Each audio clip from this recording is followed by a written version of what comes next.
আখেরি মোনাজাতের মধ্য দিয়ে শেষ হয়েছে তাবলিগ জামায়াতের 3 দিনের বরিশাল বিভাগীয় ইজতেমা।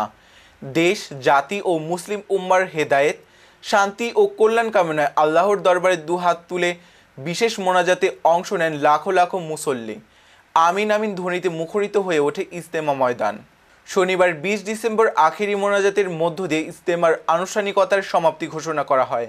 নগরীর 27 নম্বর ওয়ার্ডের সোনামিয়ার পোল সংলগ্ন নাসির কমপ্লেক্স হাউজিং এলাকায় প্রায় 14 একর বিস্তৃত মাঠে প্রথমবারের মতো অনুষ্ঠিত হলো তাবলিগ জামায়াতের বিভাগীয় এই ইজতেমা।